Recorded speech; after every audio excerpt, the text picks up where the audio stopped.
Diet பெசபிளாபாத் எப்படி செய்யலான்னு பார்க்கலாம். ஃபர்ஸ்ட் ஒரு கடாய் அடுப்பில் வச்சுட்டு சூடு பண்ணிடுங்க. கொஞ்சமாக ஆயில் சேர்த்துக்கோங்க. நான் ஒரு 1/2 டீஸ்பூன் தான் சேர்த்துருக்கேன். இதில் கொஞ்சமாக கடுகு வந்து எனக்கு ஃப்ளேவர் கொடுக்குற மாதிரி இருக்கும், அதனால் கடுகு கொஞ்சம் சேர்த்துருக்கேன்.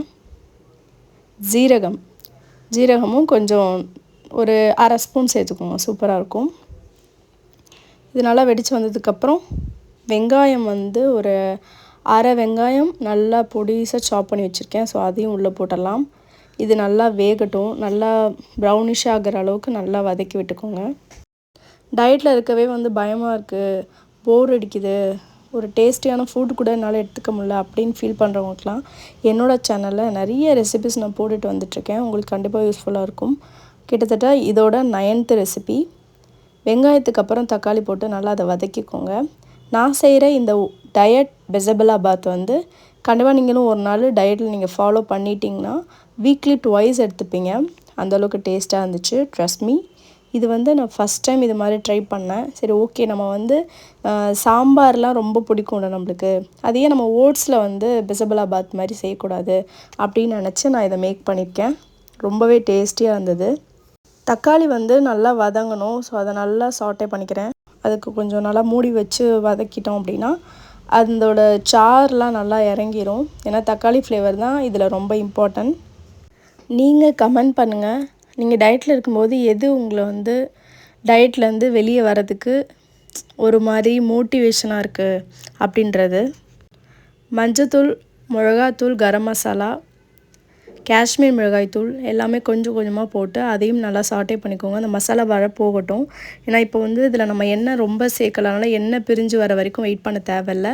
லைட்டாக அதை வந்து சிம்மில் வச்சே அந்த மசாலா வடை போகிற வரைக்கும் சாட்டே பண்ணிவிட்டு ஃபைனலாக இப்போ வந்து என்னென்ன வெஜிடபிள்ஸ் உங்களுக்கு வேணுமோ நீங்கள் சேர்த்துக்கலாம்.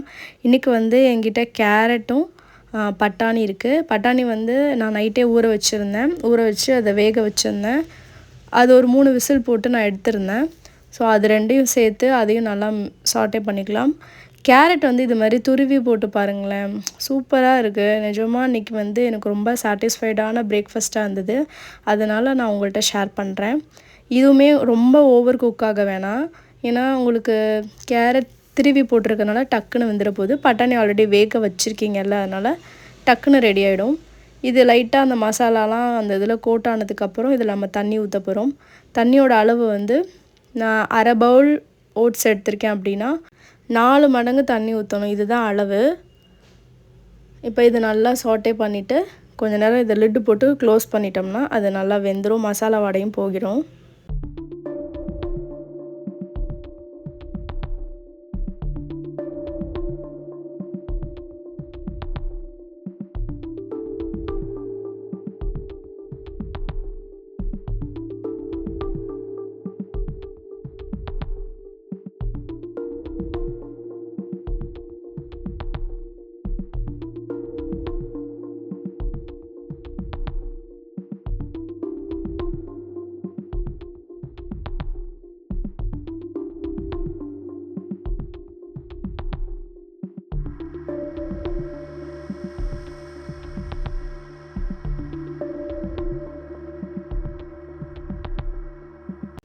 ஃபைனலாக 1/2 பவுல் வந்து ஓட்ஸ் நான் சேர்க்குறேன்.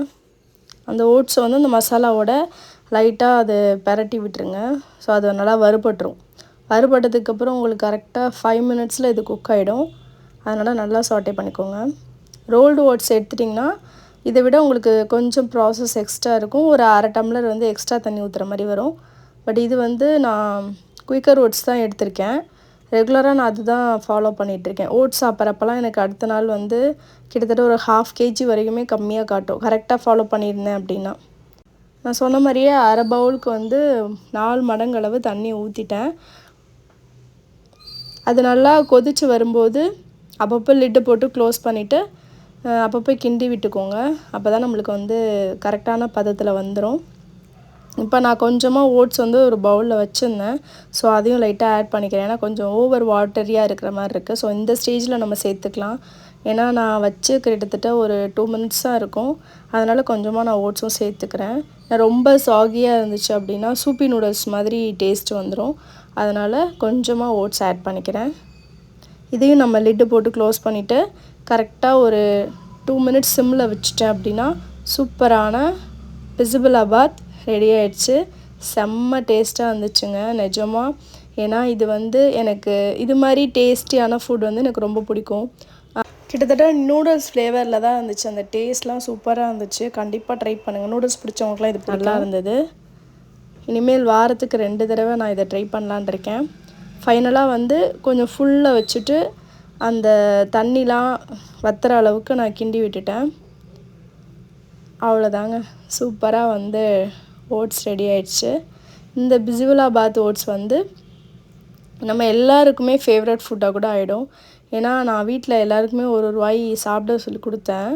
எல்லாருமே சூப்பராக இருக்குது அப்படின்னாங்க. இதில் மெயினாக நான் சேர்த்துருக்க அந்த வெஜிடபிள்ஸ் தான், பட்டாணி அண்ட் கேரட்டு. இதோட ஃப்ளேவர் செம்மையாக இருந்தது. எனக்கு ரொம்ப இன்ட்ரெஸ்ட்டாக இருந்துச்சு இன்றைக்கி சாப்பிடும்போதே. இன்னும் கொஞ்சம் இருக்குது, நான் ஆஃப்டர்நூன் கூட அதை எடுத்துக்கலான் இருக்கேன். கண்டிப்பாக அந்த வீடியோ உங்களுக்கு பிடிக்கும் நம்புகிறேன்.